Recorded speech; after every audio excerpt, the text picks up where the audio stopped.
aqui está a palavra do Senhor, palavra de nosso Cristo. Ele diz: não se turbe o vosso coração. Credes em Deus, credes também em mim. Na casa de meu pai há muitas moradas. Se não fosse assim, eu vos teria dito: vou preparar-vos lugar. E se eu for e vos preparar lugar, virei outra vez e vos tomarei para mim mesmo, para que onde eu estiver, estejais vós também. O Senhor Jesus disse: vou preparar-vos lugar. Quando eu preparar, voltarei outra vez e vos levarei para mim mesmo, para que onde eu estiver, estejais vós também. Os livros proféticos do Antigo Testamento são fascinantes. Enquanto muitas pessoas têm este livro, principalmente por causa de suas mensagens sobre acontecimentos que viriam séculos mais tarde, o foco principal deles foi a necessidade da conversão verdadeira dos leitores do livro e ouvintes. Os profetas, Jonas pregando aos pagãos na Assíria, os outros como Isaías e Jeremias pregando aos judeus em Israel e Judá, chamaram os pecadores da sua época ao arrependimento. Uma das principais mensagens dos profetas é resumida em poucas palavras. Em Ezequiel 18:23, ele falou: porque não tenho prazer na morte de ninguém, diz o Senhor Deus. Portanto, convertei-vos e vivei. A base da confiança é converter-se e viver, aceitar a palavra. As reações, as repreensões dessas mensagens de Deus foram diversas. Em termos de números de conversões, o maior sucesso de todos os profetas foi o mal-humorado Jonas, cuja pregação em Nínive levou à conversão da cidade, desde o maior até o menor. Jonas 3, 5 a 10. Está escrito na palavra, aquela mensagem que ele levava. Na verdade, ele tinha uma mensagem mal-humorada. Jonas não pregava como era para ser pregado, cuja pregação em Nínive levou à conversão da cidade. Outros profetas enfrentaram forte oposição. O líder espiritual de Israel, o sacerdote Amazias, pediu a deportação do profeta Amós. Amazias disse a Amós: vai-te, ó vidente, foge para a terra de Judá, e ali come o teu pão, e ali profetiza. Mas em Betel, daqui por diante, já não profetizarás, porque é o santuário do rei e o templo do reino. Por exemplo, Jeremias foi também preso em 37, 12 e 21, quando Deus mandou Zacarias, filho do bom sacerdote Joiada, a pregar. Esse homem fiel proclamou a mensagem de Deus, dizendo: o Espírito de Deus se apoderou de Zacarias, filho do sacerdote Joiada, o qual se pôs em pé diante do povo e lhes disse: assim diz o nosso Deus, porque transgredis os mandamentos do Senhor, de modo não prosperareis, porque deixar-te o Senhor também ele vos deixará. 2 Crônicas 24, 20. A reação, o que aconteceu? O rei de Judá, um homem que foi protegido durante anos pelos pais de Zacarias, não gostou da mensagem e mandou matá-lo no pátio do templo. As atitudes de reis, sacerdotes e pessoas comuns são descritas nesses termos. Porém, o Senhor lhes enviou profetas para os reconduzir a si.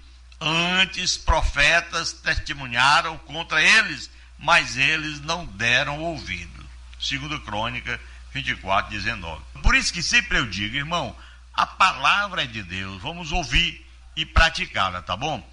Para justificar sua rejeição dos avisos divinos, os ouvintes dessas mensagens ofereceram muitas respostas. Alguns confiaram na sua força militar ou no poder de aliados como a Síria, conforme Oséias 7:11. Outros reclinavam ao luxo da sua prosperidade. E eles negaram a iminência de qualquer perigo. Amós 6:3-6.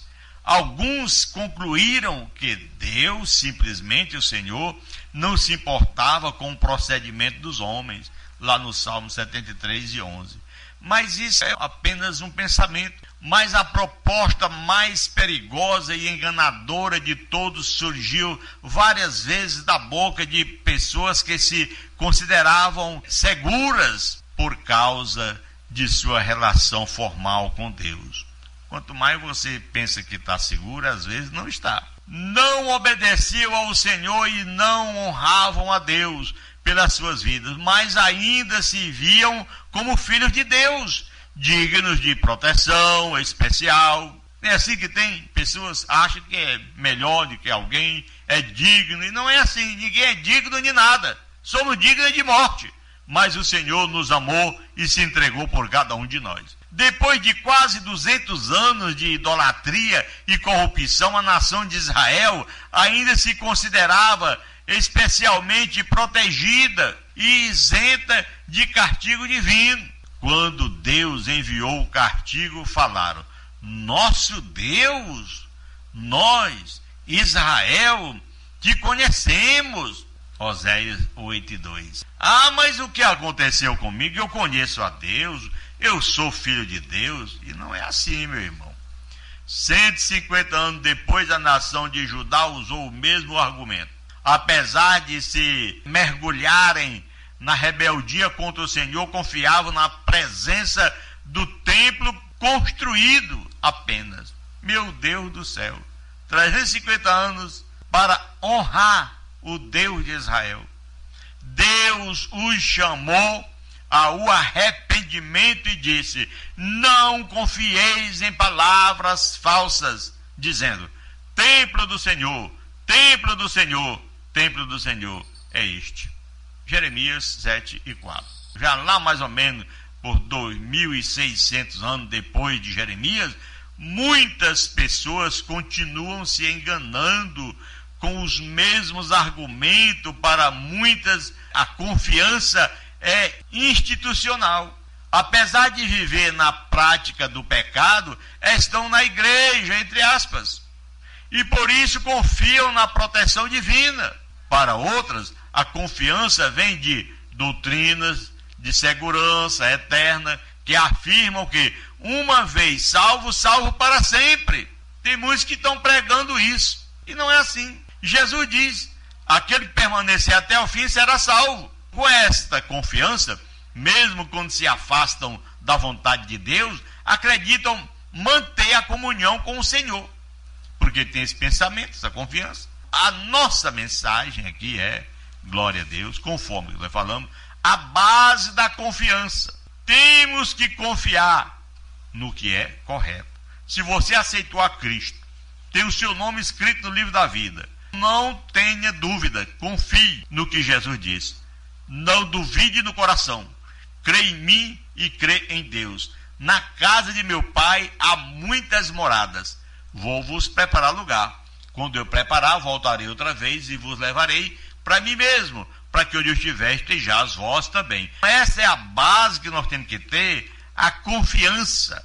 A base da confiança. Confiar em Deus. Confiar nas palavras do Senhor. Aqueles que realmente amam ao Senhor e confiam na sua palavra, demonstram sua fé na obediência a Deus. Para entrar no reino dos céus, é necessário fazer a vontade do Pai. Jesus disse lá em Mateus 7:21, Porque a salvação eterna, meu irmão, é para aqueles que obedecem a Jesus. É o que está escrito em Hebreus capítulo 5, versículo 9. E tantos outros trechos da palavra do Senhor que mostram que nós temos que ter a nossa confiança em Deus. Alguém diz, eu vou morrer. Será, meu Deus do céu, que eu vou... Deus diz na sua palavra, o Senhor fala aqui, não tenho prazer na morte de ninguém, diz o Senhor Deus. Portanto, convertei-vos e vivei. Nós temos que viver a palavra, viver a nossa vida, a qual o Senhor nos deu de presente. Afinal de contas, nós não temos nada. E até a nossa própria vida, nós perdemos quando aceitamos a Cristo. E Cristo diz, aquele que perder a sua vida por amor a mim, achará. As reações, as repreensões dessas mensagens de Deus foram diversas naquela época. E também hoje, em termos de número de conversões, o maior sucesso que nós falamos aqui foi o de Jonas, mesmo com a mensagem mal-humorada, cuja pregação de Nínive levou à conversão da cidade. Nós temos que ter a confiança, mesmo não estando muito bem-humorado, mas vamos continuar pregando e falando que Jesus Cristo salva, cura, batiza com o Espírito Santo, derrama o poder do céu, dá vista aos cegos, dá audição ao surdo, dá a bênção do céu na vida daquele que crê nele. Até mesmo ele disse, se morrer, ainda que morra, torna a viver. Glória a Deus. O Espírito de Deus se apoderou de Zacarias, filho de sacerdote Joiada, o qual se pôs em pé diante do povo e lhe disse, assim diz Deus, aleluia, que transgredis os mandamentos do Senhor, de modo que não prosperareis, porque deixastes o Senhor, também ele vos deixará. A razão é, nós temos que confiar, não podemos deixar Deus por nada, por nada. O Senhor se mostrou o melhor de todos, como é, morrendo na cruz para nos salvar. Tem pessoas que não agradecem, que não sabem lidar com essa fé. A fé em Jesus, irmão, é um dom de Deus. Disse o apóstolo Paulo, pela graça sois salvos mediante a fé. Isso não vem de vós, é o dom de Deus. Então guarde esse dom dentro do seu coração. Acredite, tenha a base da confiança, que é a palavra de Deus. E ouça que nós falamos aqui, que mesmo mal-humorado, Jonas, um dos que mais se destacou, ganhou a cidade inteira. Ele era mal-humorado com aquela mensagem. No entanto, contou vitória. Conte vitória em pregar a palavra, em viver a palavra, e saiba que o nosso Deus, ele nos ama ao ponto de ter se entregado na cruz para nos salvar. A base da confiança é esperar na vinda de Jesus. Espere, meu irmão, ele foi preparar lugar para cada um de nós que o aceitamos como Senhor e Salvador de nossas vidas. Querido Deus e Pai que está no céu, te agradeço, Senhor, no nome de Jesus Cristo, por mais uma oportunidade que o Senhor nos deu de estar aqui a falar a tua palavra. Abençoa todos aqueles que nos ouviram, e em nome de Jesus te peço, em nome de Jesus te agradeço desde agora e para todos sempre. Amém e graças a Deus.